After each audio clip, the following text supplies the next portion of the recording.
네, 안녕하세요. 저는 국방부 군무원 채용팀에서 온 강병기 사무관이라고 합니다. 네, 반갑습니다. 방금 인사실처에서 공무원 지역 인재에 대해서 설명을 해주셨는데 저희도 기본적으로 뿌리는 같습니다. 저희도 이제 공무원 지역 인재에서 공무원 지역 인재가 파생을 했다고 보시면 될 것 같고요. 다만 저희는 그 해당 지역에 학생을 선발을 해서 그 지역에 공부시키는 것을 중점으로 하고 있습니다. 그 차이가 있고요. 일단 기본적으로 큰 틀에서는 공무원 지역인재랑 내용이 동일하다 보니까 차이 나는 점 위주로 제가 설명을 드리고 저희가 제도 처음이다 보니까 좀 궁금하신 사항 있는 분들 질문을 간단히 받고 끝내도록 하겠습니다. 네. 공무원 소속 직원 선발 안내인데요. 네. 일단 추천 학교는 공무원 지역인재와 동일합니다. 저희도 특성화고 마이스터고 직업계고 그리고 이게 뭐 전문대는 해당은 안 되지만 전문대까지 포함이 되고요. 공무원 지역인재랑 기본적으로 동일하고요. 네. 성적 기준도 동일합니다. 성적 기준도 고등학교는 전문교과 과목 성취도 B 이상 그리고 그중 50% 이상 성취도가 A 그리고 보통교과는 평균 석차 등급이 3.5 이내 공무원과 동일하고요. 네, 다만 차이 나는 게 몇 가지가 있는데 대상 자격이 좀 차이가 납니다. 네, 그 3학년 1학기까지 이수해야 되는 요건은 동일한데 저희는 졸업 2년 차까지 응시를 허용을 했을 예정입니다. 그리고 또 차이나는 부분이 하나 또 있는데요. 추천 인원이 제한이 없습니다. 네, 그 공무원 지역인재는 아마 학교별로 9명 정도로 제한을 하고 있는 걸로 알고 있는데 저희는 성적 기준에 해당하는 학생은 모두 지원하실 수가 있습니다. 그런 차이가 있고요. 다만 이제 추천하는 시점이 뭐 뒤에 다시 말씀드리겠지만 저희는 그 필기시험 보기 전에 응시자 본인이 직접 하시면 됩니다. 공무원 시험 응시하는 것처럼 일반 공무원 시험 응시하시는 것처럼 본인이 직접 지원을 하시면 되고 필기시험 합격자에 한해서 그 추천을 해주시면 됩니다. 네, 그래서 따로 추천 뭐 심의회를 여신다거나 그럴 필요가 없을 것 같습니다. 네, 그렇고 이 추천위원회에 대해서 제출하는 서류는 공무원 지역인재와 동일합니다. 네, 그리고 전공 학과인데요. 공무원과 공무원은 그 직렬이 좀 상이합니다. 공무원 직렬이 굉장히 세분화되어 있어서 한 46개 정도 직렬이 있고 그래서 그 직렬에 응시 가능한 전문 교과금이 무엇인지에 대해서는 저희가 10월 말 11월 초 정도에 각급 학교로 교육부를 통해서 안내 자료를 저희가 교부해 드렸습니다. 그 내용을 참고해 주시면 될 것 같습니다. 네, 시행 시기인데요. 저희는 25년 4월에 시험 공고를 할 예정입니다. 그리고 원서 접수는 5월달에 할 거고요. 필기시험은 7월에 있을 예정입니다. 필기시험 합격자에 대해서 학교장 추천을 받아서 국방부로 서류를 제출해 주시면 되고요. 서류 전형은 10월달에 실시할 예정입니다. 그리고 면접 시험은 11월, 수습 근무는 26년부터 실시할 예정입니다. 시험 실시 기관인데요. 저희가 조금 채용 방식이 인사처럼 조금 상이합니다.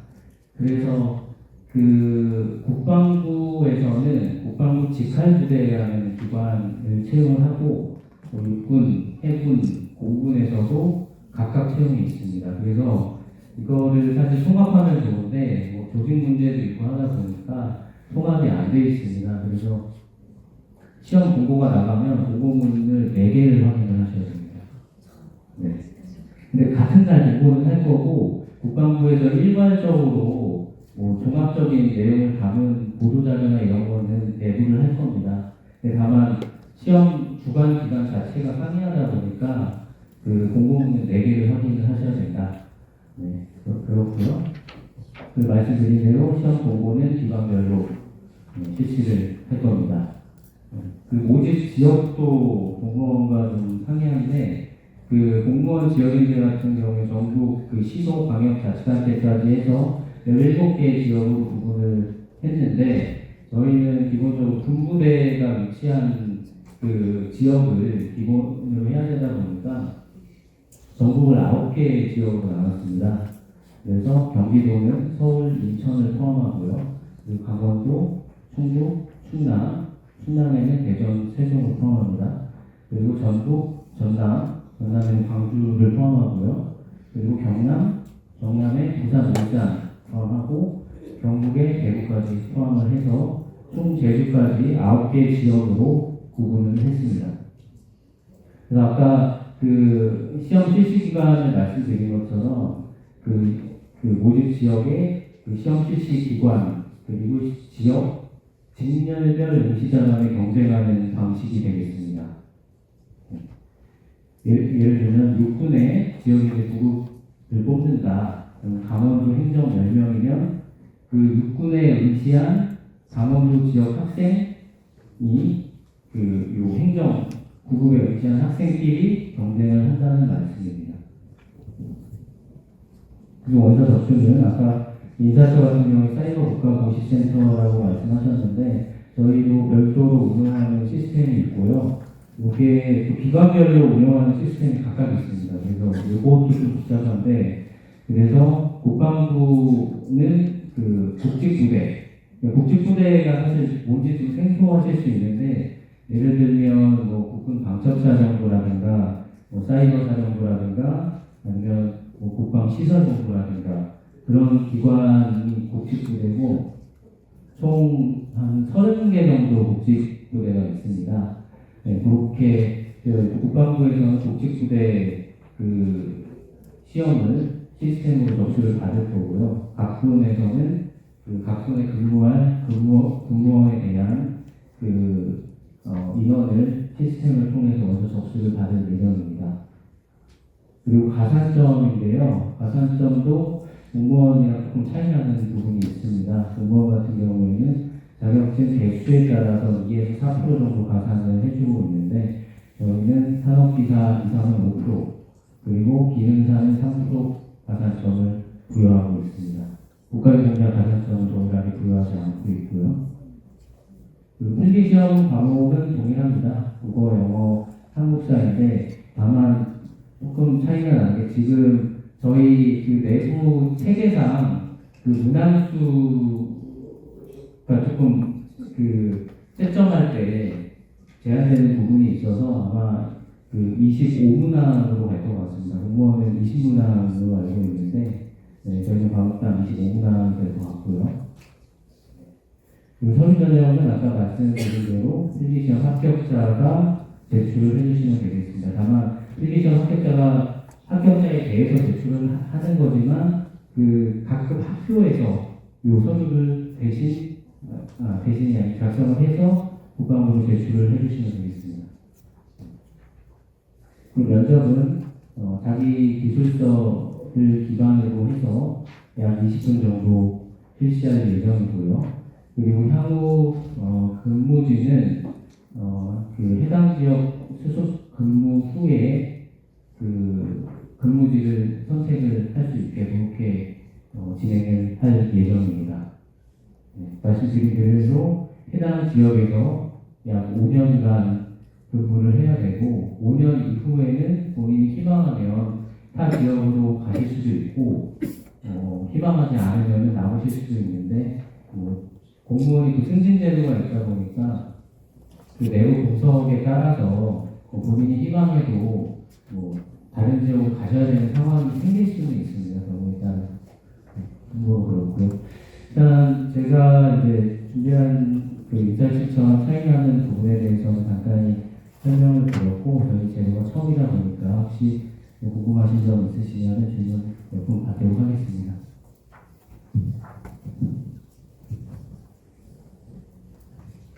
인사혁신처와 국방부 쪽에서 지금 발표 주셨는데요. 두 곳 다 궁금하신 질의 한 번에 받도록 하겠습니다.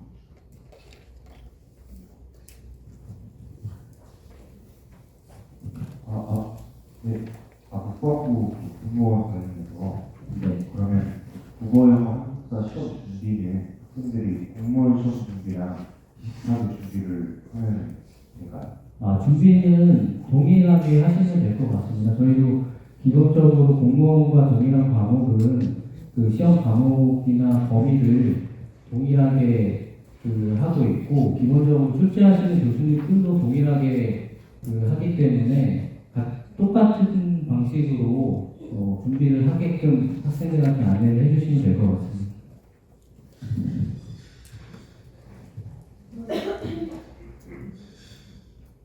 필기시험 날짜는 지역인재 필기시험 날짜 같나요? 그거는 다른데요. 공무원 지역인재가 8월 달에 시험이 있고, 저희는 7월 달에 시험을 볼 예정입니다.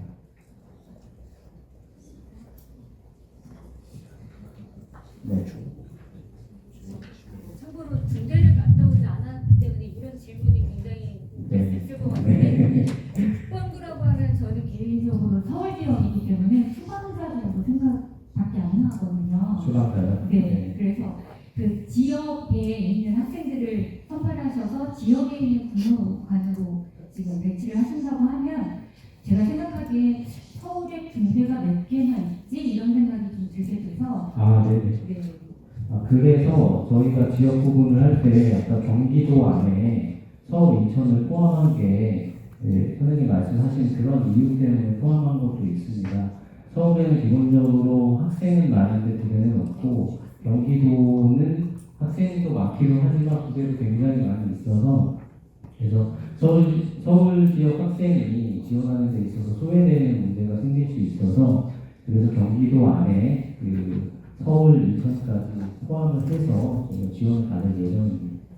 한 가지만 더 말씀드리겠습니다. 저희 아까 해당 지역에 따라서 배치하실 거라고 했는데 이게 학교별 주소지인지 학생이 주소지인지도 좀 궁금합니다. 왜냐하면 특성화고는 다른 지역으로도 지원을 하기 때문에 어떤 기준으로 하실지도 궁금합니다. 기본적으로 학교를 기준으로 할 예정입니다.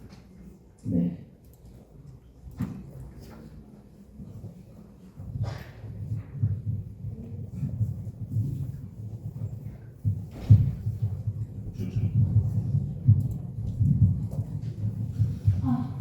질의 있으신 분? 혹시 그 지역인재 같은 경우에는 해당 직렬이 아니어도 자격증이 있으면 응시가 가능한 걸로 아는데 혹시 동일한가요? 저희도 동일합니다. 네. 저기 서류 전형에 보면 전문교과 이수 확인서라고 네. 따로 있는데 네. 그거와 무관하다는 뜻일까요? 그 뒤에 공문을 제가 확인했을 때는 그 농생명 고등학교는 계열에 없었거든요. 군 관련해서. 저희가 드릴 안내 자료를 보시고 말씀하시는 예. 거죠? 어떤 교과분이세요? 그 농생명은 여기에 네. 지금 그 직렬에 없었어가지고 지금 좀 아까 말씀하신 선생님 질문에 자격증만 있으면 된다고 하는 뜻이 이런 농생명 학생이면 네. 전문교과 이수 확인서는 없지만 전기 자격증이 있으면 지원할 수 있다는 뜻이냐고 여쭤보는 공무원도 그렇게 해 주시는 거죠? 네. 저희도 동일하게 할 자격증만 예정입니다. 있으면 그럼 자격증에 한해서 네. 서류 전형을 낼 수 있고 네. 가산점도 가능하고 자격증 응시하는 분들은 자격증이 없는 걸로 알고 있습니다. 네. 가산점은 못 네, 받고. 가산점은 없고 대신 응시를 하실 수 있는 거죠. 해당 교과를 이수하지 않아도. 그럼 이거는 특성화고에 한해서인가요? 아니면 일반 고등학교 나와도 되는 건가요? 일반 고등학교 직업계고는 가능하고 포함이 되시죠, 인사처럼. 예. 그거는 당연히 네. 되는 건데 네. 일반 고등학교 문계 인문계는 해당이 안 되는 거예요. 네, 인문계는 해당되지 않습니다.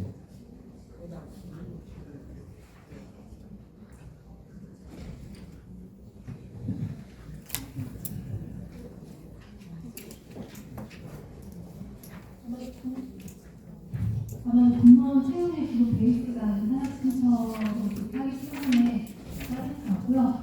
혹시 저 추가적으로 질문 있으실까요? 국방부에 좀 질문 되게 많으신데 인사하신 사람 없으신가요?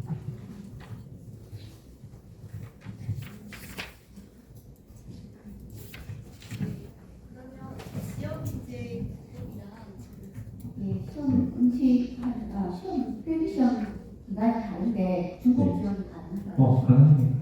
네.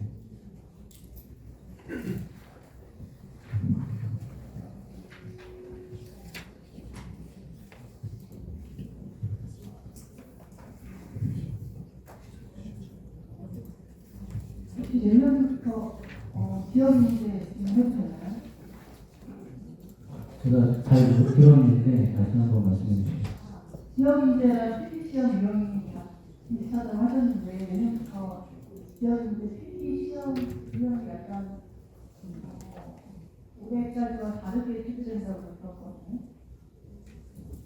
필기 시험 유형이 어떻게 변화되는지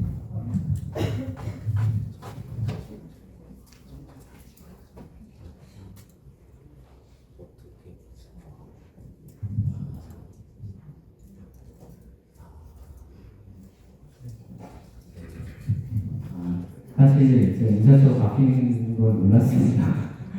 몰랐는데 그 부분은 제가 지금 뭐라고 확답을 드리기는 좀 어려울 것 같은데 빠른 시일 안에 저희 내부적으로 좀 그 부분에 대해서 논의를 해보고 확정을 지은 다음에 교육부 쪽에 저희가 그 결과를 알려드리도록 하겠습니다.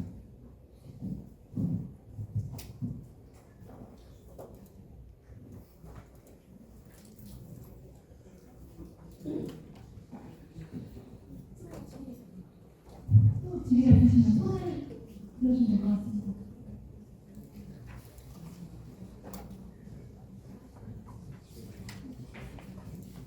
네, 혹시 그 졸업 후에 2년 정도 시험 응시가 가능하다고 말씀하셨잖아요. 네, 현재 지금 올해 초 졸업한 나이도 군무원 시험에 응시가 가능한지 여쭙습니다.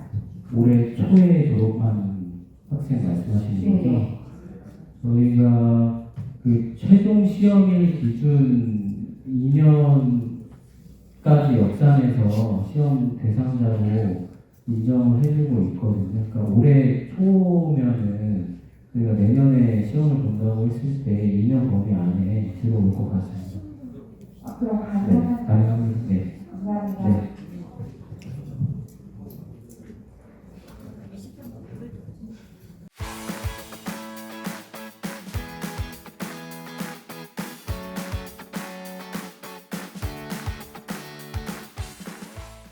예, 안녕하십니까. 저는 한국주택금융공사의 인사부 신승현 과장이라고 하고 오늘 여기서 고졸채용 공공기관 사례 발표 맡게 되었습니다. 잘 부탁드리겠습니다.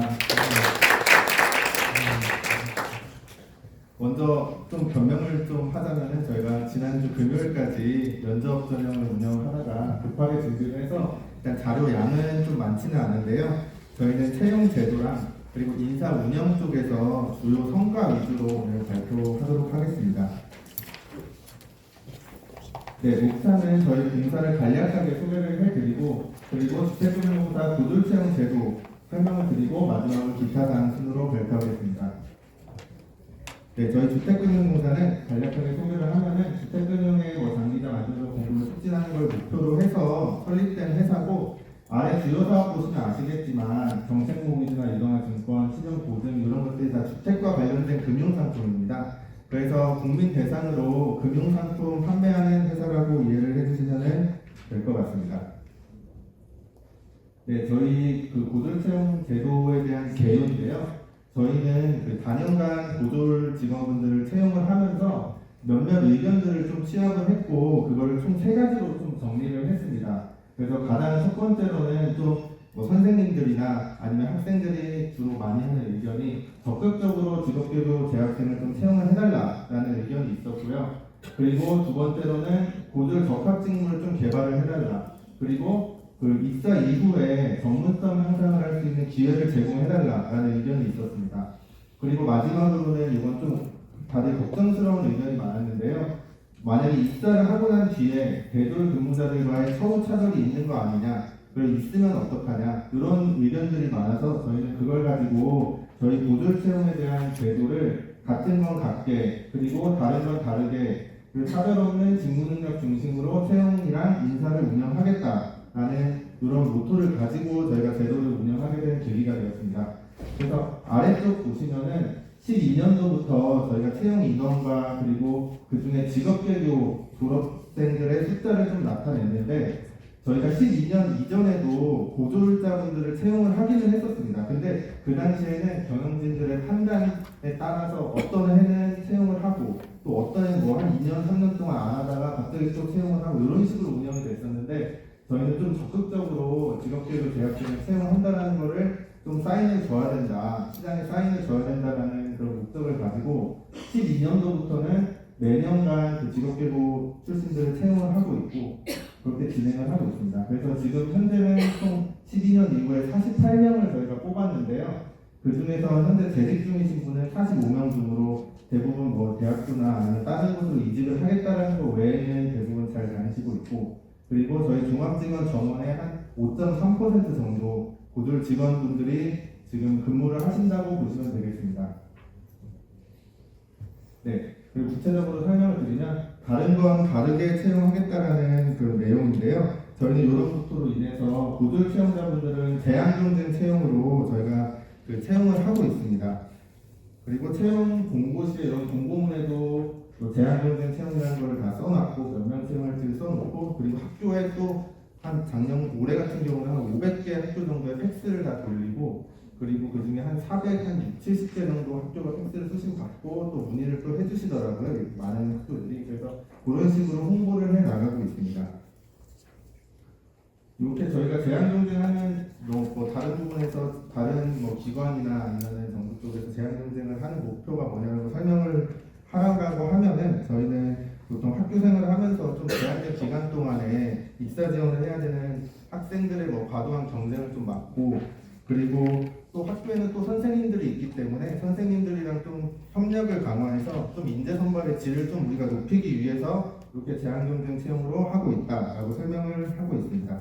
그래서 올해 같은 경우도 동일하게 이 아래 보시면은 특성화고, 마이스터고, 종합고 졸업 예정자, 그리고 학교장 추천을 받은 자로 지원 자격을 제한을 해서 채용을 진행했습니다.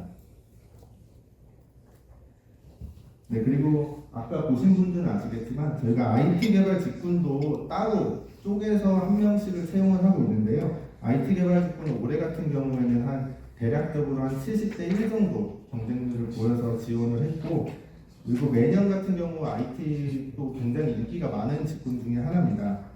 그래서 저희가 이거를 살펴보니까 좀 소프트웨어 마이스터 고등학교 같은 학생들은 또 학교 3년 커리큘럼 과정에서 그 IT 개발 쪽으로 굉장히 많이 공부를 해서 역량이 굉장히 우수한 거를 좀 저희 내부적으로도 그 경영진이나 이런 분들이 다 인정을 하고 계셔가지고 큰 무리가 없다면은 내년이나 내후년에도 IT 관련된 고졸 직무는 계속해서 채용을 해 나갈 것 같습니다.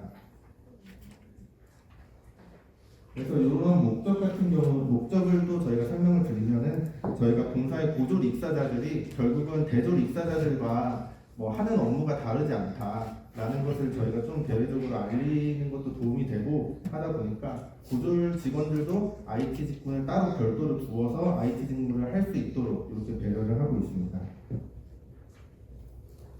네, 구체적으로는 저희가 이 IT 직무를 개발하기 위해서는 그 산학 간 협의회를 진행을 좀 했었는데요. 그 산학 간 협의회에 저희가 직접 참여를 해서 IT 분야 고졸 우수 인재가 얼마나 되는지를 좀 저희가 파악을 좀 할 수 있었고, 그리고 학교 선생님들도 그 자리에서 같이 만날 수 있어가지고 저희가 어떤 경로로 그분들이 취업을 하는지를 좀 인식을 할 수 있었고요. 그 뒤에는 저희가 IT 부서 내에 이제 고졸 채용을 우리가 하려고 한다. 그러니까 IT 부서 내에서 고졸 직무들을 위한 그런 어떤 업무나 직무를 좀 개발을 해 놓아라 라고 내부적으로 좀 협의를 거쳐서 결국은 IT 부서 그 고졸 직원을 채용을 하고 그리고 산업 부서에 배치까지 할 수 있었습니다. 그래서 현재는 저희 고졸 직무, 고졸로 입사하신 분이나 대졸로 입사하신 분이나 같은 IT 부서에서 본인의 잘하는 그런 뭐 IT 언어나 이런 것들을 고려를 해서 각자 자기가 개발할 수 있는 분야에서 동일하게 개발을 하고 있습니다. 네, 요거는 근무 여건, 인사 운영 제도와 관련된 부분인데요. 저희는 앞서 말씀드린 것처럼 고졸 구직자들의 주요한 의견 중 하나가 대졸 입사자분들이랑 처우가 차이가 난다는 부분, 그런 우려였거든요. 그래서 실제로 처우가 뭐 차이가 그 입사 이후에는 날 수가 있겠지만 아까 남부발전에서 발표하신 것처럼 저희도 4년이 지나면은 대졸 수준의 직급으로 자동적으로 승격이 되고 그 이후에는 그 급여 테이블이나 아니면 어떤 뭐 복리후생이나 하는 업무 요거는 대졸 입사자들과 모두 동일해지게 됩니다. 그래서 이런 부분은 그 고졸직원 혹시 차별될 수 있는 그런 부분들을 내부 규정상으로 미연에 방지를 했다라고 보시면 될 것 같습니다.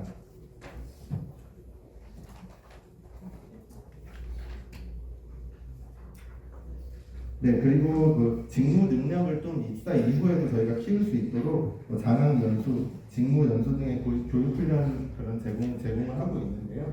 그리고 남부발전분에서 설명했던 것처럼 저희도 그 내부 고졸 직원분들이 학교로 가는 주요 학교들이 몇 군데가 있습니다. 그래서 저희는 남부발전과 조금 다른 부분은 저희는 서울 위주로 대학교들을 많이 가시더라고요. 근데 그런 부분들도 그 고졸 직원분들이 자유롭게 찾아서 저희 그 공사 추천을 받아서 입학하는 전형을 본인이 찾아서 지원할 수 있기 때문에 그런 부분은 자유롭다고 생각을 하시면 되고, 저희는 다만 어느 학교를 갈지 모르기 때문에 저희가 만약에 어떤 대학교를 가겠다라고 해서 합격을 하게 된다면은 그런 대학 전공이나 이런 걸 대학 그 위치를 고려해서 대학을 안정적으로 졸업할 수 있도록 근무지를 좀 배려해주는 등의 제도를 운영을 하고 있습니다. 그리고 뭐 대학교를 졸업하고 난 이후에 또 마찬가지로 대학 전공에 따른 관련 부서를 배치한다는 등 그런 커리어 패스를 본인이 스스로 이어나갈 수 있도록 저희는 그런 부분을 지원을 하고 있습니다. 네, 마지막 부분인데요. 지금 저희는 매년 좀 우수한 인재들을 유치하기 위해서 제가 지금 발표하는 이런 처우나 아니면 입사 후 업무, 그리고 저희가 제공하는 뭐 장학 같은 그런 제도들을 저희가 홍보를 좀 하고 있고, 나름 저희가 직장인 20살 직장인 20살 HF라는 이름으로 이게 지금까지 고졸 취업자들의 수기들을 좀 관리를 해오고 있습니다. 그래서 저희가 어떤 고등학교나 아니면은 교육청의 어떤 취업 설명회 등을 나가면 이런 걸 좀 가져와서 나눠드리기도 하는데요. 오늘 여러 학교분들께서도 나온 걸로 알고 있는데 저희한테 이런 거 요청을 해주시면은 저희도 최대한 그거에 협조를 해서 비치를 하거나 아니면 학생들한테 나눠줄 수 있도록 이런 책자 같은 거를 제공을 하도록 하겠습니다. 그래서 주로 저희가 말씀드렸던 수기제도 같은 경우는 중앙취업지원센터나 이런데 교육청에 배포를 하는 경험이 있고, 그리고 교육청 같은 데도 박람 같은 거 하면은 저희를 가끔씩 초대를 해주십니다. 그러면 저희가 적극적으로 그걸 나가고 있고, 그리고 앞으로도 나갈 수 있다는 점 말씀드리면서, 그래서 오늘 저희 발표는 마치도록 하겠습니다. 네, 들어주셔서 감사합니다.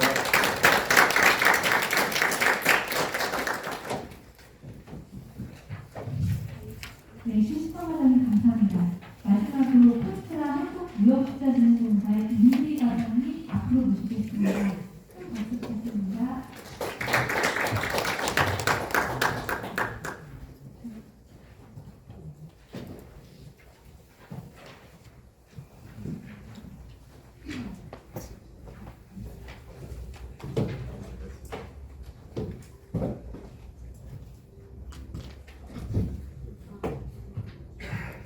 안녕하세요. 저는 이번 워크숍에서 고졸 채용 사례를 발표하게 된 포스트라 이누리라고 합니다. 잘 부탁드립니다. 상반기에 센터에서 진행했던 다른 워크숍에 제가 참석을 했었던 적이 있었는데요. 그때 이제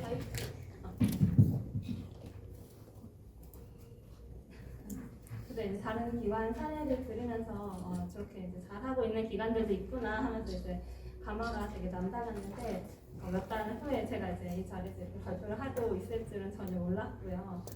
저희 기관을 발표 들으시면 아시겠지만 사실 영역이나 아니면 고졸 채용 규모가 이렇게 큰 기관은 아니에요. 그래서 개인적으로는 뭐 우수 사례라고 할 수 있을지는 모르겠지만 그래도 이제 코트라에서도 이렇게 고졸 채용을 하고 있구나, 그리고 뭐 이렇게 하고 있구나 정도를 이제 얻어가시는 그런 자리였으면 좋겠습니다. 오늘 전달할 내용이고요. 간단하게 저희 기관이 어떤 기관이고 또 어떤 배경에서 고졸 채용을 도입을 하게 되었고 또 지금은 어떻게 진행을 하고 있는지 설명드리도록 하겠습니다. 우선 저희 기관은 주요하게는 이제 우리나라 중소 중견기업들의 글로벌 비즈니스를 지원하는 기관입니다. 그래서 쉽게 말하면 이제 우리 중소 중견기업들이 해외로 이제 제품이나 서비스를 수출하는 걸 지원을 하고 있다 이렇게 생각해 주시면 될 것 같고요. 이외에 우리나라의 투자를 희망하는 그런 외국인 투자가들을 발굴하고 지원하는 역할을 수행하고 있고요. 또 프로젝트나 조달 같은 파트너십 형태의 해외 진출 지원, 그리고 또 해외로 나가고 싶어하는 우리나라의 또 우수한 인재들을 또 해외 취업시켜주는 그런 역할도 수행하고 있습니다. 그래서 전반적으로 이제 우리나라와 해외의 그런 가교 역할을 하고 있다 이렇게 이해를 해주시면 되겠습니다. 이런 역할을 수행하는 데 있어서 저희 조직이 가진 장점이라고 한다면 개인적으로는 이 조직에 있다고 생각을 하는데요. 국내 각 주요 도시에 이제 거점들이 있습니다. 그래서 우리 기관의 서비스를 이용하고자 하는 중소 중견기업들을 각 지역에서 가깝게 발굴하고 밀착해서 지원하는 역할을 수행을 하고 있고요. 그보다 더 특징적인 거는 저희는 이제 84개국에 129개의 해외 무역관이라는 해외 조직이 있는데요. 이 해외 조직에서 이제 바이어들을 발굴을 하고 또 우리나라 사람들이 궁금해하는 그런 해외 시장 정보를 이제 발굴을 해서 전파를 하는 그런 역할을 수행하고 있습니다. 그래서 저희 기관에 입사를 한 대부분의 직원들은 이제 국내외 해외 조직에 한 3년에서 4년 주기로 이제 순환을 하면서 근무를 한다는 게 좀 특징인 것 같습니다. 이렇게 다양한 부서와 또 다양한 환경에서 근무를 할 기회가 많은 저희 기관에서는 인재상도 그에 맞춰서 글로벌 마인드를 갖춘 비즈니스 창조자라고 이제 설정을 했는데요. 말이 좀 어려우니까 풀어서 설명을 하자면 이제 근무하는 그런 역할이나 또 환경이 자주 바뀌더라도 그런 도전을 좀 반갑게 맞이하고 두려워하지 않고 기꺼이 여기면서 맡은 바 업무를 잘 적응해서 수행해 나갈 수 있는 그런 인재를 좀 선호한다고 풀이해서 이제 말씀드릴 수 있겠습니다. 저희 기관에서 고졸 채용을 도입한 거는 사실 이렇게 정례화해서 하는 건 얼마 되지는 않았어요. 그래서 규모도 크지는 않은데 이렇게 어떤 배경으로 도입을 하게 되었는지를 한번 살펴보면 우선 저희는 앞에서도 잠깐 말씀드렸다시피 저희 직원의 한 70에서 80%에 해당하는 직원들이 이제 통상 근무직에서 있는데 이 직원들이 한 3년 주기로 국내외를 이제 해외와 국내를 이제 순환해서 근무를 하게 됩니다. 그래서 사실 이제 부서 안에서 이렇게 본부 내에서 뭐 순환을 하더라도 업무 인수인계가 좀 어려운 한국인데 이렇게 막 나라를 바꿔가면서 근무를 하다 보니까 사실 한 사업을 이렇게 오랫동안 히스토리를 관리해가면서 이제 꾸준하게 이제 운영을 하기가 조금 어려움이 있었습니다. 그래서 그런 데 있어서 조금의 이제 일종의 버퍼 역할을 해주시는 분들이 이제 행정직이나 공무직이라고 불리우는 그 한 부서에서 사업의 실무 역할을 해주시면서 또 이제 뭐 사업의 그런 행정 지원 업무를 해주시면서 이제 사업을 운영해주시면서 이제 동시에 부서에 이제 히스토리 관리도 해주시는 그런 분들의 역할이 커지고 있었고요. 저희도 어떻게 하면 이제 그런 행정직 분들을 잘 뽑아서 오랜 기간 이제 근무를 하면서 이제 부서에서 이렇게 좀 중점 잡고 역할을 해주실 수 있을까 이런 고민이 있었던 시기였습니다. 대외 요인으로는 이제 다들 아시다시피 이런 공공기관에 대한 사회적 책임 요구가 강해지고 있었고요. 청년이나 장애인 등에 대한 법적 의무 채용 목표가 증가를 하고 있었고 오늘 말씀에서도 이제 또 앞으로 더 증가할 예정이라고 하는데 이제 그런 배경에서 이제 우리 기관은 어떻게 우리 기관만의 그런 타겟 방법을 찾아낼 수 있을까 좀 고민을 하던 시기였습니다. 이런 고민이 이어지던 시기에 저희 회사에서 이제 다른 이제 그 의도이긴 했었는데 회사 전반적으로 직무를 다시 한번 이제 분석하고 직무 명확화를 하는 작업을 했었거든요. 그래서 이제 각 부서별로 맡은 업무가 뭔지 그리고 각 부서 안에서 각 직원들이 각 직무별로 어떤 역할을 하고 있는지를 전사적으로 다시 이제 재분석하고 재정립하는 작업을 했었습니다. 그래서 그 결과 나왔던 이제 행정직과 공무직 직원분들이 수행하는 직업이 저희가 당시에 고민하고 있던 고졸 제한 경쟁 채용의 이제 적합 직무랑 좀 유사하다는 점을 확인을 했었습니다. 그래서 요약을 하자면 이제 3년제 경험이 크게 요구되지 않고 이제 전략 계획을 하지 않고 정해진 직무 내에서 이제 조금 정상적으로 업무를 수행할 수 있는 분들을 대상으로 이제 저희가 이제 두 개의 유사성이 있다고 확인을 하게 됐고요. 그래서 저희가 이제 행정직 직종 중에 이제 특별히 자격증을 요하거나 아니면 전공을 요하는 그런 자격이 아니고 나서는 전면적으로 이제 행정직의 사무지원 업무는 그 고졸형 업무 직무 대상으로 좀 검토를 해보자고 이제 전면적으로 다시 검토를 하게 됐습니다. 그래서 이제 그 이후에 발생하는 행정직 결원에 대해서 해당 부서와 이제 협의를 거쳐서 고졸 제한 경쟁 채용에 무리가 없으면 이제 고졸 제한 경쟁 채용을 도입을 하게 됐습니다. 그래서 어떤 전형으로 할까도 고민이 있었는데요. 제일 쉬운 게 이제 다른 기관 사례 참고하기잖아요. 그래서 이제 저희가 그 당시에 저희 기관이랑 규모나 기능이 유사한 그런 공공기관들 사례도 많이 참고를 했었고, 저희가 저희 기관에서 이제 담당하는 그런 행정직 사무 분야와 비슷한 이제 유형의 그런 채용을 했었던 기관들이랑 인터뷰도 하면서 사례 분석을 한 결과 이제 학교장 추천 전형, 그래서 이제 상업계열 특성하고 졸업자 이후에 학교장 추천을 받은 사람을 대상으로 지원 자격을 설정해서 이제 제한 경쟁 채용을 진행하는 걸로 그렇게 결정을 했습니다. 그래서 실제로 수행을 해보니까 이 전형이 되게 장점이 많고 저희 기관이랑 좀 잘 맞는 전형이라고 생각을 했었는데요. 예를 들어서 학교장 추천을 통해서 이제 지원한 학생들이라 아까 앞서도 말씀드렸지만 전반적으로 학생분들이 굉장히 성실하다는 장점이 있었고요. 또 학업 성적도 우수하고 또 상업계 특성화고를 또 성실하게 졸업했다는 학생들은 대부분은 이제 저희 기관의 사무 업무를 수행하는 데 있어서 필요한 그런 여러 자격증을 이미 취득을 해 놓은 상태이더라고요. 그래서 이제 들어와서 업무를 익히고 수행하는 데 큰 무리가 없었음을 확인했습니다. 정말요?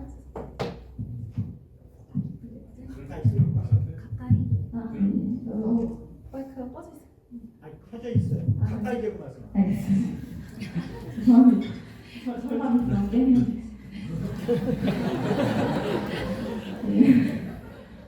마이크가 좀 작게 켜져 있었나 봐요. 전형을 좀 더 살펴보면 학교장 추천을 받아서 지원한 학생들을 서류 심사에서 1차로 거르게 되고요.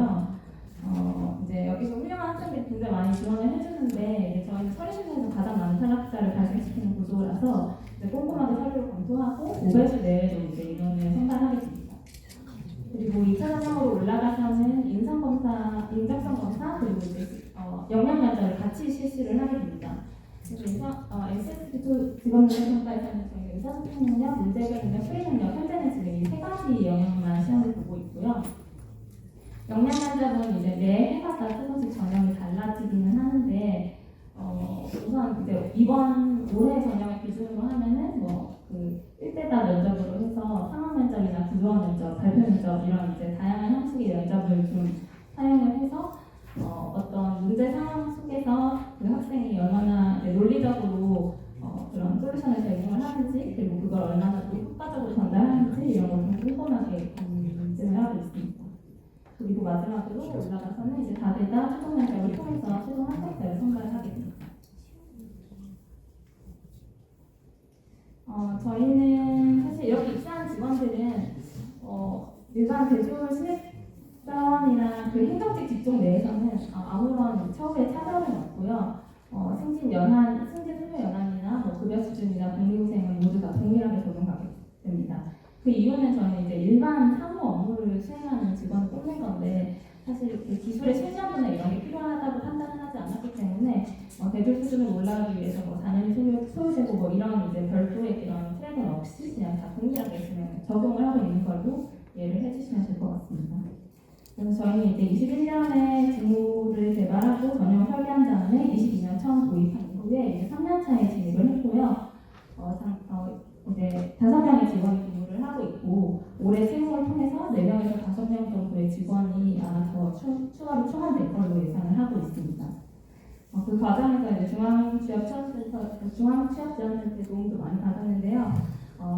특히나 저는 이제 채용 진행하면서 가장 어려움을 겪는 게 이제 채용 홍보 부분인데 이제 홍보가 잘 돼야 그 전형의 성공도를 판단을 할 수 있는데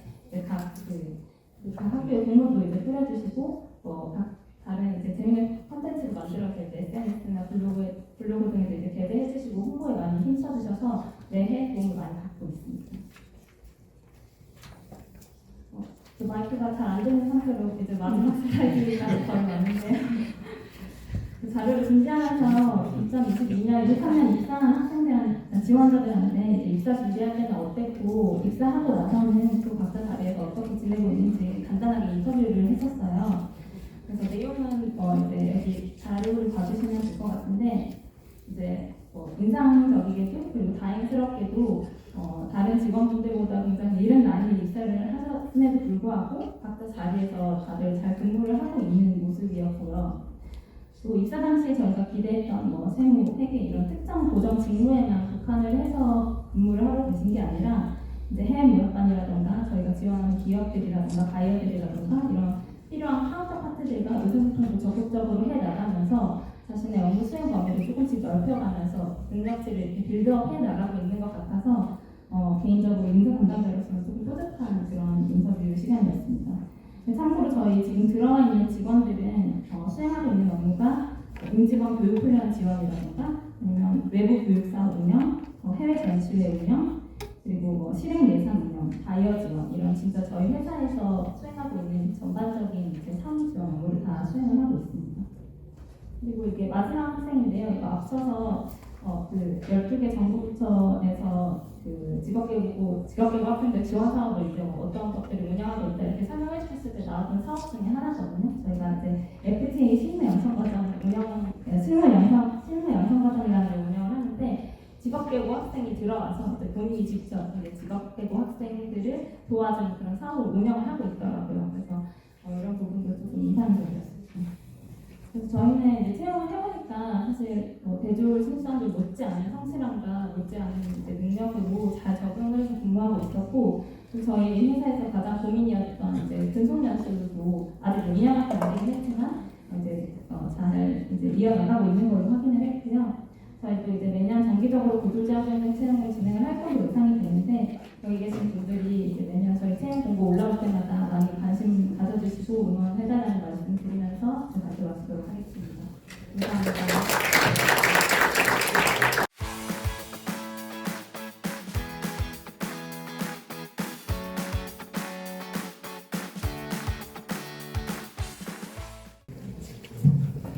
네, 안녕하십니까. 서울 동부고등학교 취업부장 피세진입니다.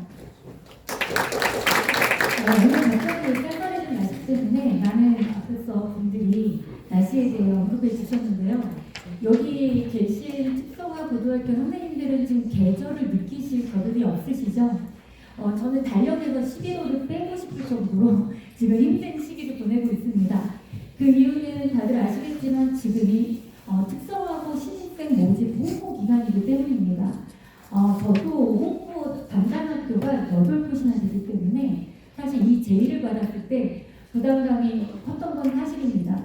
그러나 이 발표가 특성화 고등학교 홍보에 도움이 되고자 하는 마음으로 준비했습니다.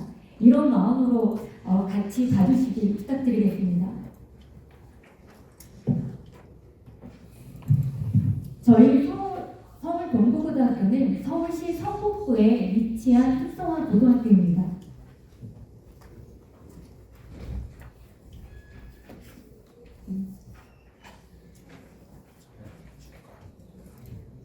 네, 1942년 설립된 학교고요.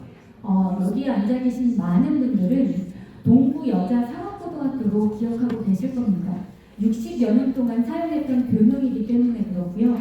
25년도에 특성화고 인가를 받으면서 교명이 동부마케팅고등학교로 변경되었다가 23년 남녀공학으로 전환되면서 지금의 서울동부고등학교라는 교명을 사용하게 됐습니다. 저희 학교는 올해 서울형 마일스토어에 지정되었고요. 교육부 한국장학재단이 주관하는 고졸자 후속관리 거점학교로 선정되어 있습니다. 또한 올해 디지털 기반 교육혁신 선도학교이기도 합니다.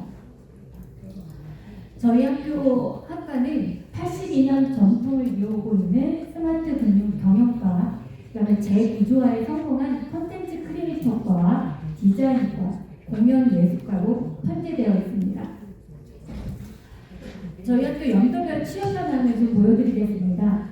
2017년부터 2023년도까지 취업 희망자 대비 취업률을 이렇게 앞서 보여드리고 있는데 5년 연속 저희 학교 취업 희망자 대비 취업률은 90.12% 정도 됩니다. 근데 여기 앞서 앉아 계신 많은 분들이 알고 계시겠지만 취업 희망자 대비 취업률 한 가지 맹점이 있습니다. 3학년 재학생이 200명이고 그 중에 10명이 취업 희망자인데 그 중에 9명이 취업을 하면 90%의 취업률로 보여지게 됩니다. 그래서 저희 학교는 총 인원 대비 취업률도 이렇게 같이 연기했습니다. 보시면 아시겠지만 2017년부터 2023년도까지 평균 총 인원 대비 취업률은 72.74%고 앞서 교육부에서 말씀하신 55%보다는 상당히 높은 우수한 취업률을 보이고 있습니다.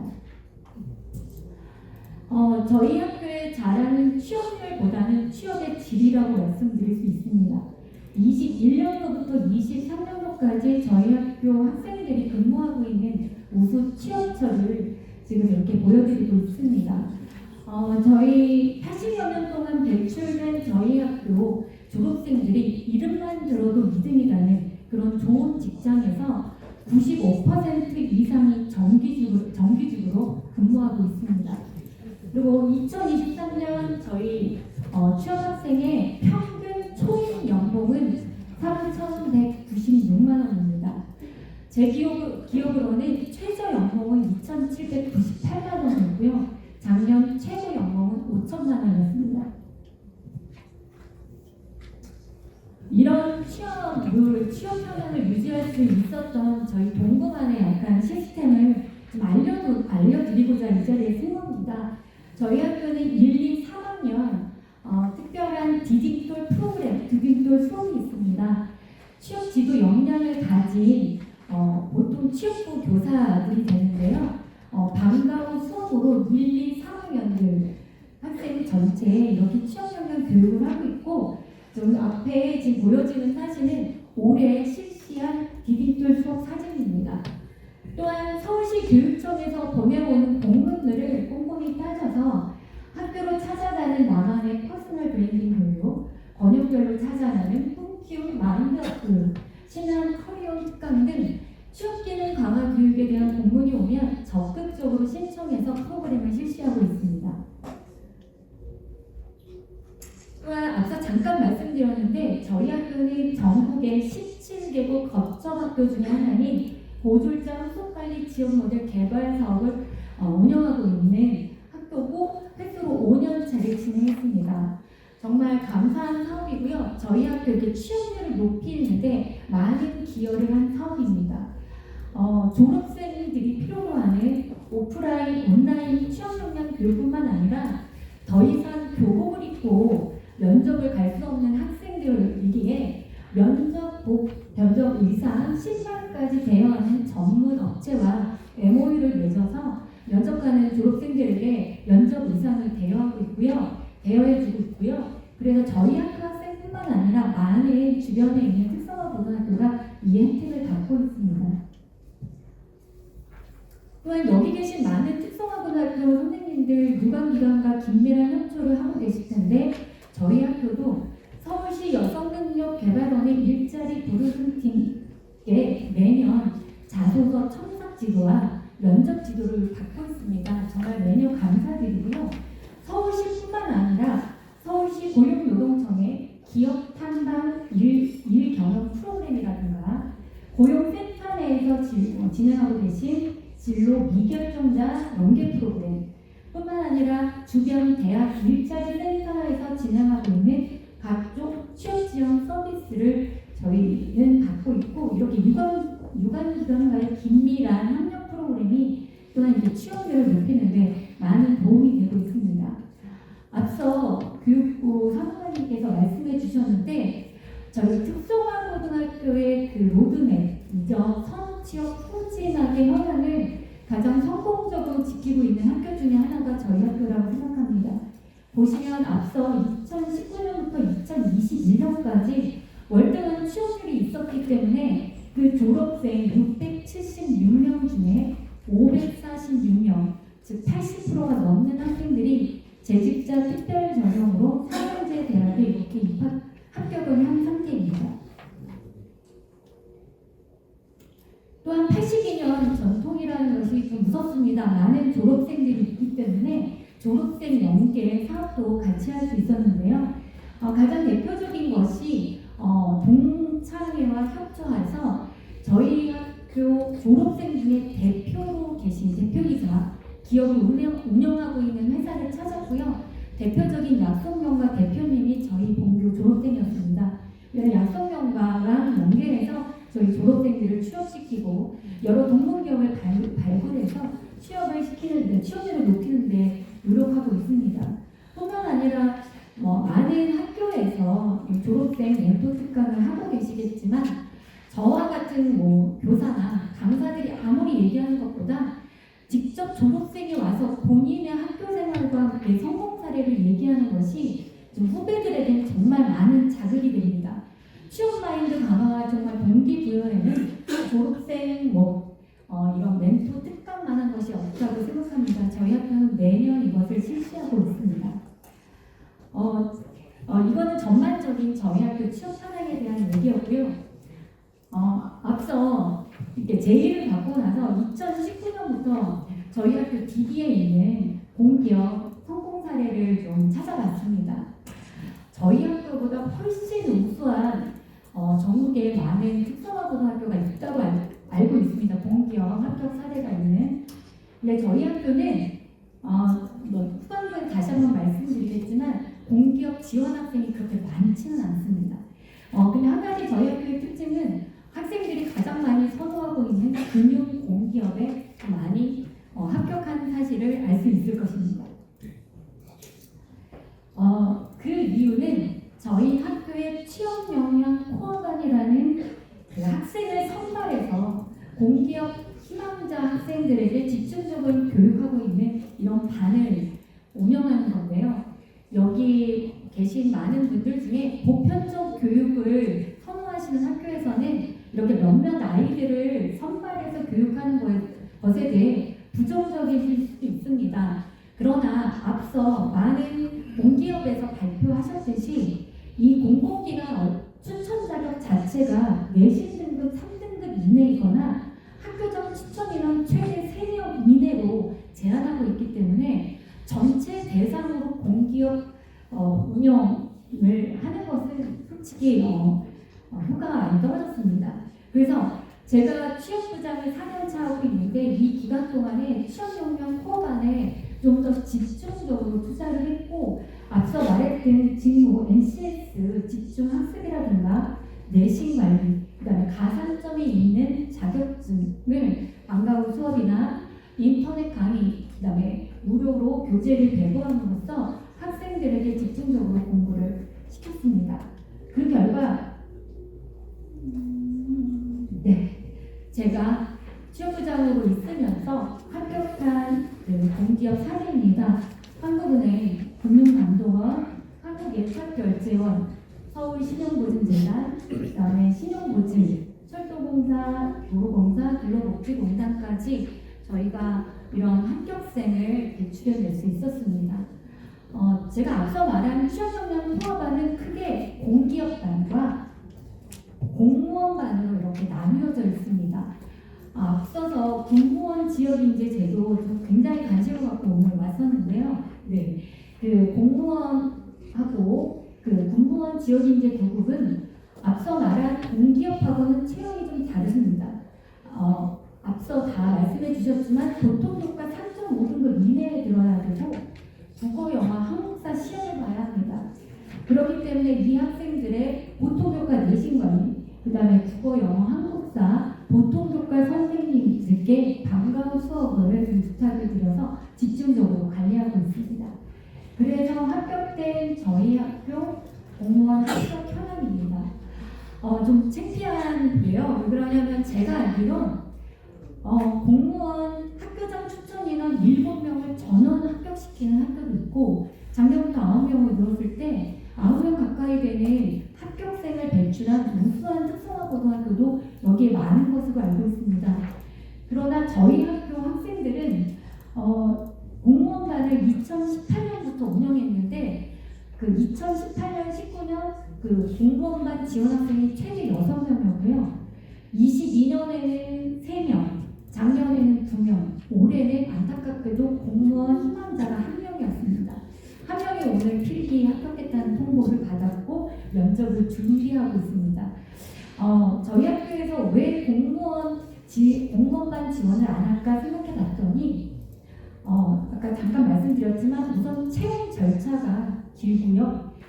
국어, 영어, 한국사 시험을 봐야 하고 그 다음에 아까 보통교과 3.5등급 이내에 가산점을 받을 정도의 자격증이 있는 아이들은 저희는 서울시 중구나 강남구에 위치한 대기업에 아까 말씀드렸듯이 연봉 4천만 원 가까이 되고 있는 사기업의 채용 절차도 굉장히 간략합니다. 서류 통과하고 나면 면접 길어봐야 1, 2차 한 달 이내에 합격자 발표가 납니다.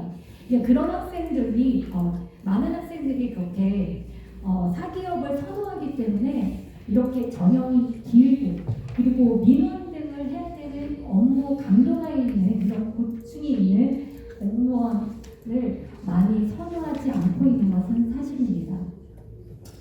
지금까지는 취업 현황에 대한 자료였고요. 제 자료집에는 여기까지밖에 안 나오는데 왜냐하면 이제 학생 사진이 들어가는 것은 조금 공포되기에는 문제가 있을 것 같아서 아무래도 저희가 지금 준비하는 게 취업 모수 사례를 공유하는 거라서 제가 학생의 사례를 몇 가지 뽑아왔습니다.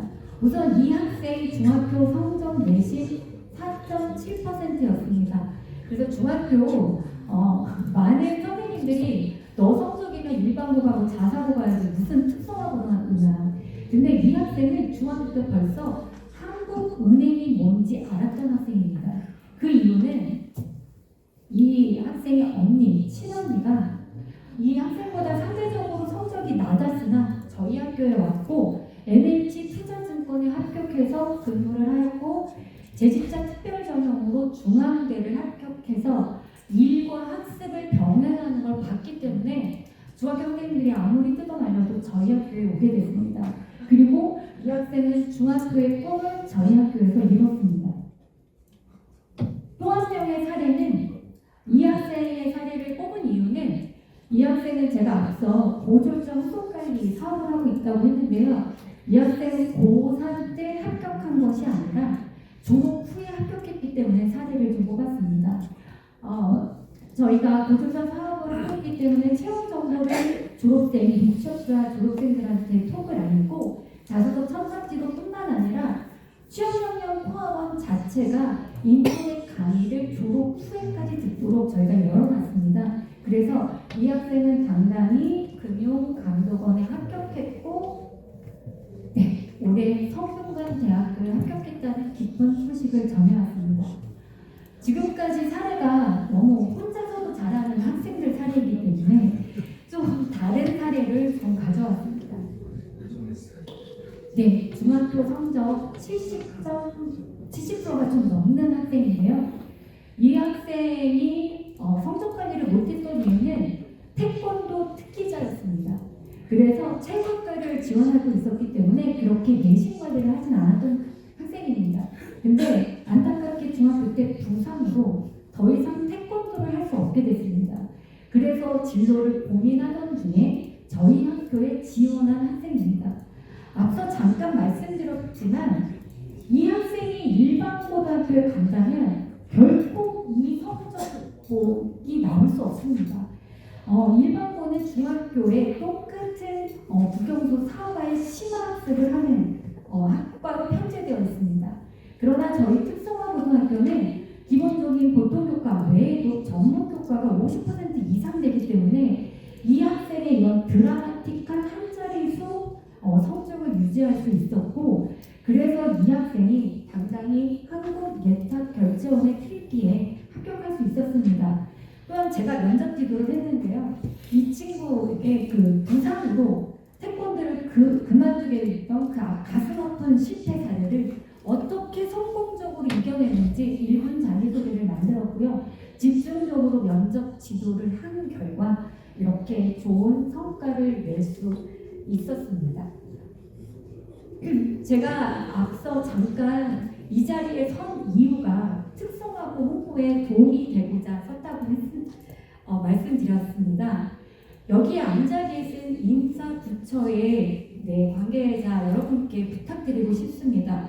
혹시 주변 자제분이 특성화고등학교에 지원한다고 하면 무슨 말이냐 뜯어내는 일이 아니라 이런 충분한 사례가 저희 학교뿐만 아니라 많은 특성화고등학교에 우수 사례가 많습니다. 여기 앉아 계신 오늘 사례를 들으신 여러분께는 그 특성화고 지원 의사가 있는 자제분, 친척분이 있다면 적극적으로 지원해 주시기를 부탁드리겠습니다. 여기서 꿈은 달라도 시작은 보고 저희 학교 홍보 멘트인데요. 이상 마치도록 하겠습니다. 감사합니다.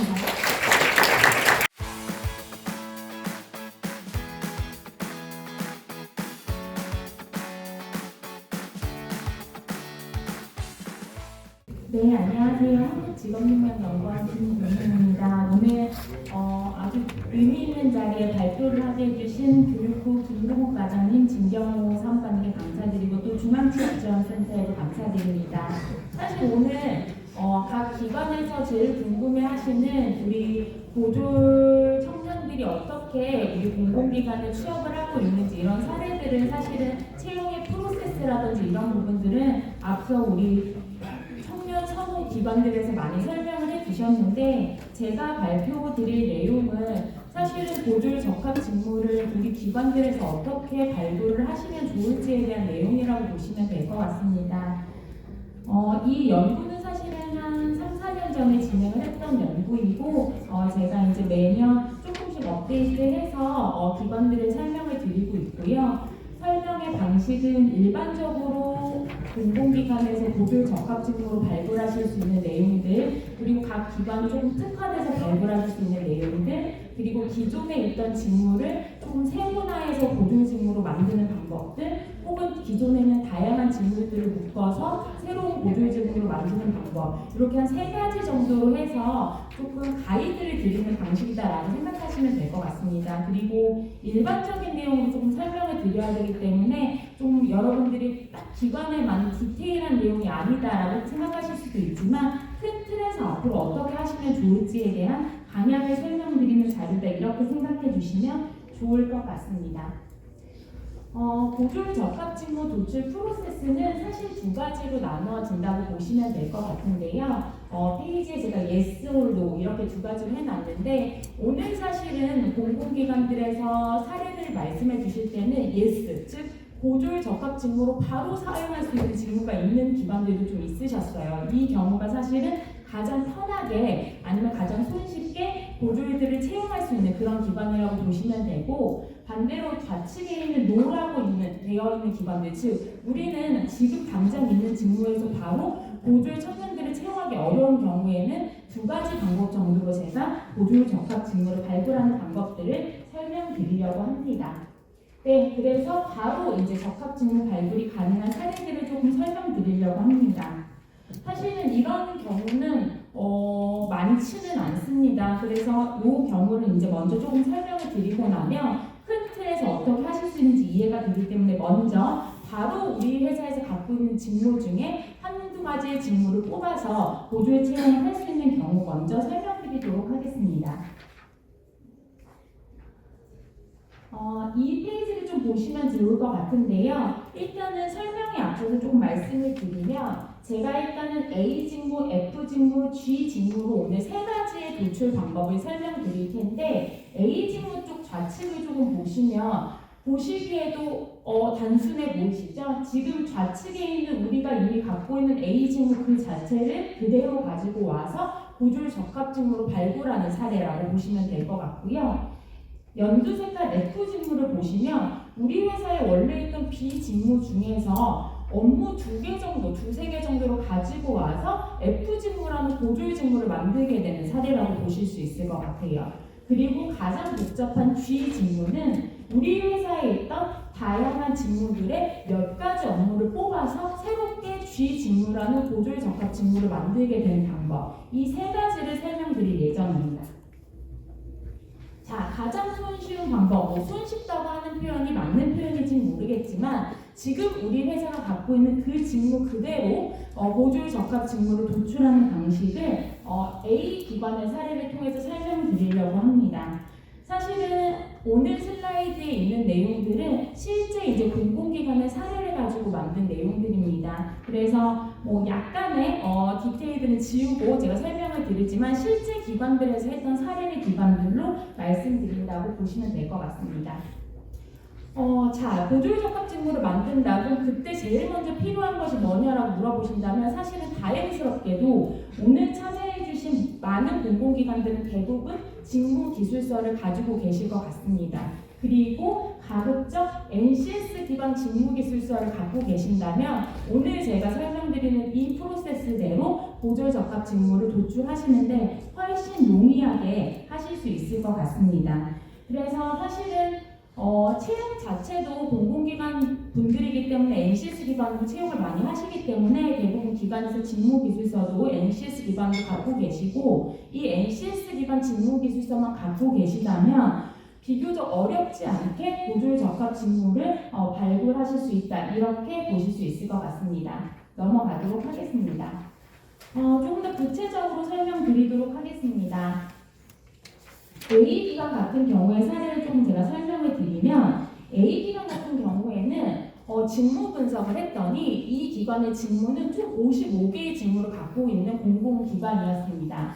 그런데 이 기관에서는 우리는 보조의 적합 직무를 도출을 할 때 우리가 갖고 있는 55개의 직무 중에서 업무 복잡성과 의사결정권이라는 두 개의 기준을 갖고 먼저 직무를 추리기로 결정을 합니다. 이 두 가지 기준은 이 각 기관이 실제로 활용했던 기준이고 여러분들 기관에서는 여러분들의 기관의 상황에 맞춰서 그 기준을 설정을 하시면 됩니다. 이 각 기관은 업무 복잡성과 의사결정권한 두 개의 기준을 가지고 55개의 직무 중에서 20개의 직무를 일단 1차 보조의 적합 직무로 후보로 선정을 했습니다. 그리고 나서 그 직무 두 가지 기준을 가지고 어떻게 하면 보조의 적합 직무를 더 구체화할 수 있을지를 논의하게 된다. 이렇게 보시면 될 것 같습니다. 그런데 사실은 좀 이 표현은 좀 불쾌하실 수도 있지만 사실 이 기관 같은 경우에 실제로 업무 복잡성과 의사결정 권한이 낮은 것을 기준으로 삼았다. 이렇게 보시면 될 것 같고요. 다른 직무에도 저희가 쓰실 수 있기 때문에 각 기관의 사례는 제가 보조, 장애인, 경단 여성, 인피자 유형별로 어떻게 했는지에 대해 좀 사례로 담아봤습니다. 나머지 사례들은 그냥 보시면 될 것 같고요. 자, 다음 페이지를 보시면 이 각 기관 같은 경우에는 20개로 일단은 직무를 줄인 이후에 보조 인력의 경우에는 업무 복잡성 60%, 의사결정 권한 40%를 평가 요소로 반영을 하기로 합니다. 다른 사례들을 보시면 장애인 채용이나 경단 여성 그리고 인피제 대상과 관련해서는 다른 평가 요소를 가지고 비중을 달리하고 계신 걸 보실 수 있고 실제 기관의 사례입니다. 이렇게 해서 일단은 보조 인력과 관련된 20개의 직무를 두 가지 기준에 의해서 평가를 했다. 이렇게 보시면 될 것 같고요. 이 평가 요소는 각 기관이 판단을 하시면 되는 부분입니다. 자, 직무 선정이 끝난 이후는 실제로 직무 평가에 들어가게 됩니다.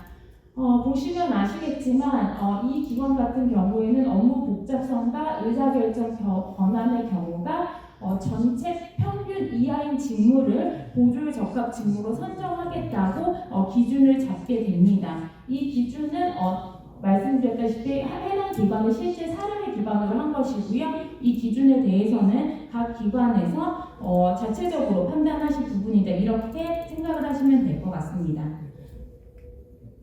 기준이 설정이 되면 실제로 평가를 거치게 됩니다. 여기 보시면 아시겠지만 각 기관의 경우에는 1차적으로 선정한 직무 중에서 일단은 두 가지 기준에 따라서 60대 40으로 평균 이하의 값으로 평가를 했고 그 이후에 부가적인 기준들을 고려하게 됩니다. 아마 오늘 오신 기관에서 다 말씀해 주셨겠지만 일단 업무의 성격 그리고 특성화고의 전공 분야와 채용 수요까지를 추가적으로 고려해서 15개의 직무를 도출하게 되는 과정을 보실 수가 있습니다. 보시면 아시겠지만 여기 표 2의 내용이 조금 너무 작게 쓰여져 있긴 한데요. 보시면 아시겠지만 뭐 전문성, 복잡성, 위험도 이렇게 평가 점수들이 나와 있습니다. 그래서 기존에 갖고 있던 직무 중에 평가를 통해서 고졸 적합 직무를 도출하는 모습을 보실 수가 있고요. 이 표를 제가 보여드린 이유는 이 가 기관 같은 경우에는 고졸 적합 직무를 공통과 고졸 특화 직무 두 가지 영역으로 나눠서 발굴한 사례이기 때문에 아마 기관들이 좀 궁금해하셨던 일반 직무와 좀 특화 직무를 구분한 사례라고 보실 수 있을 것 같습니다. 공통 직무는 보시면 아시겠지만 여러분들이 뭐 잘 아시는 총무라든지 이런 홍보라든지 이런 부분들이 공통 직무로 발굴이 됐고요. 그 다음에 고졸 특화 직무로는 특성화고의 전공과 맞춰서 여러 가지 이제 방문시설이라든지 이런 부분들과 연계한 특화 직무 두 개가 추가적으로 발굴이 된 사례라고 보시면 될 것 같습니다. 그래서 보시다시피 기본적으로 기존에 있는 직무 그대로 가져올 경우에는 기관이 갖고 있는 나름대로 평가 기준을 마련을 하고 그 다음 평가를 거치고 그 기준 따라서 직무를 좀 축소를 하고 그에 따라서 고졸 적합 직무와 특화 직무로 나눠서 선정을 하게 된다. 이렇게 보시면 될 것 같습니다. 뒤에 표에 조금 더 자세한 내용이 나와 있습니다. 그래서 앞서 제가 말씀드렸지만 지금 이 가 기관의 공통 직무로 나와 있는 부분들이 대부분의 공공기관들에서 고졸 적합 직무로 생각하는 직무들이라서 제가 조금 표에 실어놓은 부분이라고 보시면 될 것 같습니다. 그래서 뭐 총무라든지 고객 지원 홍보 이런 부분들이 보통 고졸 적합 직무의 공통 직무로서 많이 도출되는 직무이고요. 고졸 특화 직무 같은 경우에는 그 주변에 있는 혹은 기업과 연관된 특성화고의 수요를 반영한 직무로 이렇게 선정한 사례로서 보실 수 있습니다. 넘어가도록 하겠습니다. 네, 여기서부터가 사실 중요한데요. 대부분의 기관들은 가 기관처럼 바로 직무를 활용하기는 조금 어렵습니다. 그래서 뭐 일반 행정 직무더라도 새롭게 고졸을 위해서 직무 기술서를 만들고 채용 공고를 내야 되는 상황이기 때문에 사실은 가장 궁금해하시는 부분은 이 나기관의 사례라고 보시면 될 것 같고 제가 첫 페이지에 보여드렸던 그림처럼 바로 적합 직무 예스 할 수 없고 어느 정도의 그 조정이 필요한 경우들이 이제 나기관의 사례라고 보시면 될 것 같습니다. 설명을 드리면 제가 나기관의 사례와 다기관의 사례는 다 일반 행정직을 기준으로 설명을 드릴 예정입니다. 왜냐하면 너무 특화된 직무들은 모든 공공기관에 일반적으로 좀 적용을 하기 어렵기 때문에 일반 행정직을 기준으로 해서 나기관과 다기관의 사례를 보여드릴 텐데 나기관과 다기관은 조금 다른 방식으로 고졸 적합 직무를 발굴을 하게 됐고 앞서 말씀드렸듯이 나기관은 기존의 직무의 일부를 떼어내서 고졸 적합 직무를 만든 사례가 나기관의 사례, 다기관의 사례는 유사한 직무 몇 개에서 업무 몇 개를 떼어내서 새로운 일반 행정 직무를 만든 사례입니다. 그래서 이 두 가지 방식이 일반적으로 고졸 적합 직무를 만들 수 있는 방식이다라고 보시면 될 것 같고 그 무엇보다 기본 전제는 지금 제가 NCS를 기준으로 설명드리고 있고 그 이유는 대부분의 공공기관에서 NCS 관련된 직무기술서를 갖고 계시기 때문에 그 기술서를 활용하실 수 있게끔 설명드리고 있습니다. 넘어가면 일단은 이 나기관 같은 경우에는 먼저 조금 직군을 보시면 뭐 행정직, 별정직, 간호조무직, 원무직, 연구직 등이 있는 이런 공공기관입니다. 그래서 여기는 바로 고졸 적합 직무로 바로 쓸만한 직무가 좀 없다고 기관이 판단을 했습니다. 그래서 어떻게 하면 새로 고졸 직무를 만들 수 있을지 그렇게 이제 고민을 하다가 일단은 이 기관은 어떻게 했냐면 본인들 기관의 일반 행정직 직무 기술서부터를 다시 뜯어보게 됩니다. 그래서 다음 페이지는 해당 기관의 일반 행정 직무 기술서라고 보시면 됩니다. 실제로 이제 기관의 일반 행정 직무 기술서라고 보시면 될 것 같은데요. 일단은 일반 행정 직무의 직무 기술서를 봤더니 일반 요건과 자격 요건은 우리 고졸 청년들을 채용하기에는 크게 문제가 없다는 판단이 듭니다. 일단은 일반 요건에는 특별히 무관이라는 조건이기 때문에 보조 채용에 무리가 없었고 자격 요건도 지원 자격에 특별한 이슈가 없었습니다. 물론 무관 자격에 워드 프로세스나 컴퓨터 활용 능력 자격증 소지자에 대한 언급이 있었으나 보조 수준이 충분히 획득 가능한 자격이었기 때문에 이 경우에는 일반 요건과 자격 요건은 보조율 적합 직무 기준에 무리가 없다고 이 기관이 이제 판단을 했는데요. 그리고 다음으로 이제 볼 부분이 이 직업 기초 능력과 관련된 부분입니다. 이 직업 기초 능력과 봤을 때는 이 직업 기초 능력이 특성화고들의 기초 커리큘럼에 포함되는 요건이었기 때문에 일반적인 특성화고의 학생들이 지원하기에도 큰 무리가 없다는 판단하에 일단은 일반행정, 나 기관의 일반행정 직무 자체는 보조율 적합 직무로 활용하는 데에는 큰 무리가 없다는 판단을 합니다. 그런데 문제는 뭐냐면 두 번째로 봐야 되는 것이 직무기술서에 있는 이 NCS 능력 단위입니다. 우리가 이 능력 단위를 얘기할 때 보통 우리가 말하는 업무를 NCS의 능력 단위라고 생각하시고 보면 될 것 같은데요. 사실 직무가 있고 업무가, 직무 내에 업무가 포함되게 되는데 이 사실 실제로는 이 업무의 난이도가 보조율 청년들이 하기에 적합한지 아닌지를 따지는 게 보조율 적합 직무를 발굴하는 두 번째 핵심 이슈가 됩니다. 그래서 이 능력 단위, 이 나 기관에 있는 일반행정 직무기술서의 능력 단위의 레벨을 보는 것이 두 번째 확인해야 될 부분이라고 보시면 될 것 같습니다. 이 능력 단위를 보시면 이 나 기관의 일반행정 직무의 직무기술서의 가장 큰 단점이 뭐였냐면 레벨, 업무의 레벨 단위가 너무 범위가 넓었다는 부분이 바로 보조율 청년이 활용하기 어렵다는 판단을 내리게 되는 근거가 되게 됩니다. 그래서 이 나 기관은 NCS 3수준부터 7수준을 보조율 청년이 바로 활용하기에는 어렵다는 판단을 내리고 그렇다면 일반 행정 직무의 업무 조정을 통해서 보조율 적합 일반 행정 직무를 만들어야 되겠다는 판단을 내리게 됩니다. 보시는 것과 같이 일단은 이 업무의 수준이 너무 다양하기 때문에 기관의 판단에 따라서 몇 수준까지를 보조율 적합 업무의 수준으로 할지에 대한 판단이 필요하게 됩니다.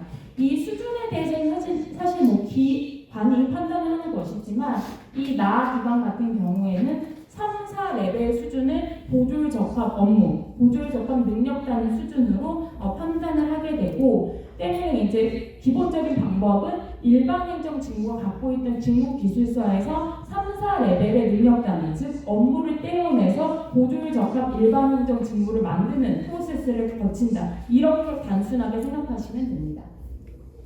넘어가도록 하겠습니다. 업무 요건을 분석하는 부분을 말씀드렸고 이 직무 수준 정의를 통해서 이 기관은 3, 4 수준을 보조율 적합 직무의 수준으로 판단했다는 내용입니다. 그래서 앞에 있었던 3수준부터 7수준까지 있었던 일반 행정 능력 단위 중에서 3, 4 능력 단위만 가지고 일단은 적합 업무의 후보를 먼저 만들어내게 됐습니다. 그래서 여기서 말씀드리는 업무는 능력 단위다 이렇게 보시면 될 것 같고 그 부분으로 보조율 적합 업무의 후보들이 만들어지는 과정을 보실 수 있습니다. 이렇게 단순하게 사실은 1차적으로 도출이 가능하고요. 그 다음부터는 사실은 여기까지는 기계적으로 우리 인사 업무 담당하시는 분들이 할 수 있고 그 다음부터는 실제로 앞에 가기관이 했던 것처럼 어쨌든 간에 기본적인 평가 절차는 한번 거쳐야 됩니다. 이렇게 단순하게 할 수는 없는 부분이고 업무에 대한 평가 절차는 똑같이 거쳐야 된다라고 보시면 되는데 앞서 말씀드렸듯이 이 평가의 기준이라고 하는 것은 사실은 기관에서 결정을 하고 또 평가를 누가 할지에 대한 부분도 좀 결정이 필요한 부분이다라고 생각하시면 되겠습니다. 다만 이 나 기관 같은 경우에는 이제 어떻게 했는지에 대해서는 좀 보여드리도록 하겠습니다. 네, 나 기관 같은 경우에는 일반 행정 직무의 NCS 레벨 업무의 단위가 너무 범위가 넓어서 3, 4 능력 단위의 업무만을 보조를 위한 업무로 1차 판단을 했고 그 다음에 그 업무에 대한 평가를 하기 위해서 해당 해당 방식을 적용했다 이런 걸 보실 수 있는데요. 평가 영역을 여기는 크게 일반 행정 영역이기 때문에 노와 문제 해결, 직무 책임 세 가지로 크게 나누고 그 안에 세부 지표들을 만들고 척도를 일단은 뭐 리포트 척도로 만들었다 이렇게 보시면 될 것 같은데 기준을 뭘로 잡았냐면 이 기관은 득점이 일단 낮을수록 하위 수준의 업무로 되는 방식으로 일단은 척도를 잡고 뒤에 말씀드리겠지만 몇 점 이하가 이제 보조율 적합 업무를 하겠다라는 이제 기준을 이제 삼게 된다 이렇게 보시면 될 것 같고 하나하나의 능력 단위들 추려진 3, 4레벨의 능력 단위들을 요 기준에 의해서 평가했다 이렇게 생각하시면 될 것 같습니다. 네, 그래서 등간 척도로 해서 평가를 했다. 요 부분들은 이제 넘어가도록 하고요. 평가의 결과를 조금 보시면 위에서 이제 평가 기준을 활용해서 개별 이제 업무를 평가를 했습니다. NCS 3, 4 수준에 있는 능력 단위들을 평가를 했다라고 보시면 될 것 같습니다. 그래서 점수가 부여가 됐고요. 점수 부여된 결과를 보시면 원래 NCS 3, 4 레벨에 있었던 외래 업무 관리라는 그 업무 능력 단위가 있었는데 보시면 평가사에서 평가자가 외래 업무는 기술적 노하우는 A 수준, 관리적 노하우는 I 정도 수준, 그 다음에 대인관계 노하우는 I 수준에 해당해서 우리 기관이 정해놓은 보조율 적합 직무 수준의 기준에 부합한다고 판단하면 그 능력 단위는 이 직무 기술서, 보조율 적합 직무의 능력 단위로 포함되게 되는 이런 방식을 거치게 된다라고 보시면 될 것 같습니다. 네, 그래서 이제 결국은 이제 합산된 점수로 능력 단위가 최종적으로 결정이 된다 이렇게 보시면 될 것 같고요. 이런 그 노하우라든지 이런 부분들 아마 기관이 갖고 계신 평가 지침이라든지 표가 있으실 거기 때문에 그 부분을 활용하셔서 기준을 잡으시고 평가를 하시면 됩니다. 네, 그래서 이 기관 같은 경우에는 결국은 능력 단위별로 2점을 기준으로 해서 결과를 이제 도출을 했고 어떤 것들이 적합한 능력 단위다 이렇게 산출을 했다라는 것들을 보실 수 있습니다. 그 기준은 각각의 이제 기관이 정하시면 되는 부분이다라고 보시면 될 것 같습니다.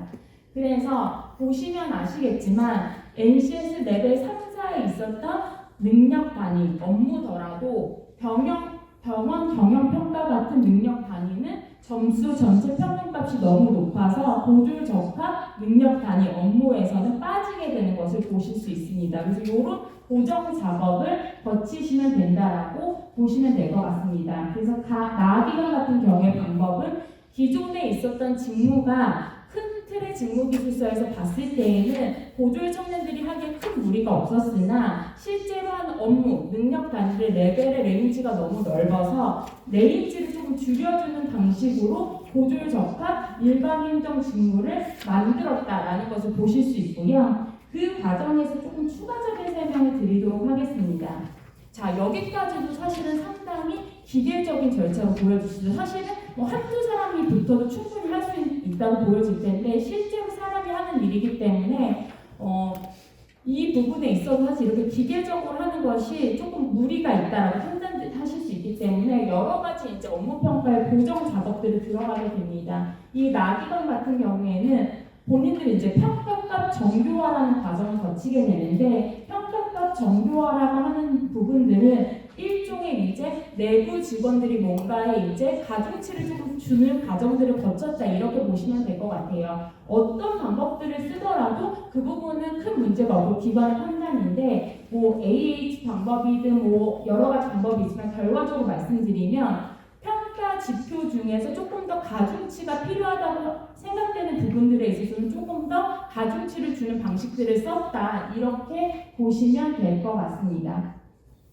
그리고 사실은 요 밑에 25페이지 슬라이드 하단부의 내용이 중요한데 이 나 기관 같은 경우에는 뭐 오늘은 적합직무 발굴에 대한 설명이기 때문에 제가 그 내용을 담진 않았지만 사실은 기존에 있던 일반 행정 직무에서 일정 수준의 레벨에 있는 직무들을 조금 추려내서 보조율 적합 직무를 도출한 사례이기 때문에 사실은 레벨 5, 6, 7에 있는 능력 단위들이 지금 일반 행정 직무에 남아있는 그런 모습이라고 보시면 될 것 같습니다. 그래서 그 부분들을 고려를 해서 경력 성장 그 트랙까지를 만들어 놓은 그런 방식을 쓰셨습니다. 그래서 만약에 기존에 있는 직무에서 일정 수준의 레벨을 떼어내서 고도의 적합 직무를 만드실 경우에는 기존 직무에 있었던 나머지 더 높은 수준의 업무들, 능력 단위대로 활용하셔서 업무 로드맵까지를 만드시면 조금 더 용이하게 경력 로드맵까지를 만드실 수 있다. 이렇게 보시면 될 것 같습니다.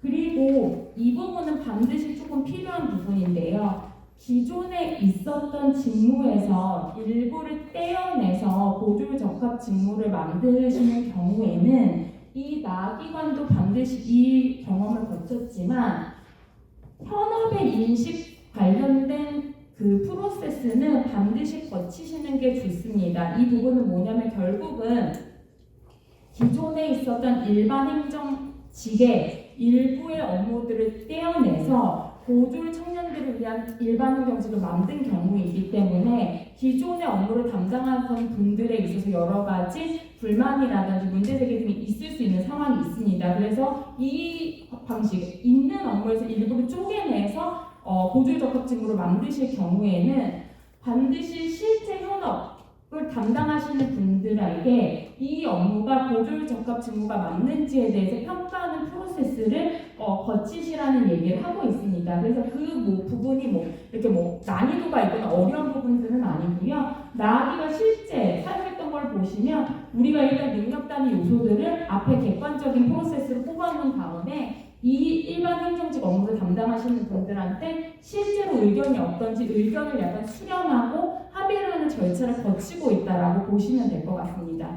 그래서 이런 부분들로 해서 결국은 예비 후보 대상, 비대상 이런 식으로 조금 보정, 조율하는 절차들을 거치고 있다고 보시면 될 것 같고, 그래서 의견 합의도를 판단한 후에 최종적으로 보조 적합 일반 행정 직무가 도출이 되었다, 이렇게 보시면 될 것 같습니다. 그래서 이 방식이 가장 많이 사용하는 방식이시고, 그래서 제가 일반 행정 직무를 가지고 온 게 일반적으로 많이 각 기관에 있는 공통 직무 같은 경우에는 기존에 있던 직무 중에 NCS 레벨 레인지가 넓은 경우에는 이 부분들을 사용하는 경우들이 많이 있어서 가져왔고요.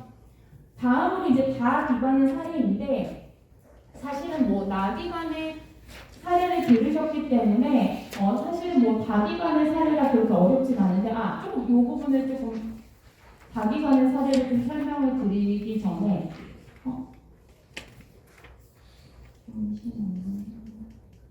나기관의 사례를 조금 말씀드리면 그 직무만 가지고 이렇게 다시 일반 행정 직무에 대한 능력 단위들을 조금 조정을 해가지고 직무기술서를 다시 만드신 것을 보실 수 있습니다. 네, 그리고 성장의 단계라든지 이런 부분들은 아까 레벨의 3, 4수준만 갖고 만들었기 때문에 나머지 능력 단위로 경력, 성장 경로까지 같이 만드는 그 방법을 사용하셔서 훨씬 더 조금 용이하게 가이드를 만든 사례라고 보시면 될 것 같습니다. 이제 다기관의 사례를 보실 텐데요. 나기관의 사례를 보셨기 때문에 사실은 다기관의 사례는 그리 복잡하진 않은데, 이 다기관의 사례가 가장 조금 현실적이긴 한 방법이긴 한 것 같습니다. 일단은 기존에 있었던 유사한 직무 중에 업무, 여기서 얘기하는 거는 능력 단위들 몇 개를 뽑아서 보조링하는 새로운 직무로 만들어주는 그 방법이라고 보시면 될 것 같습니다.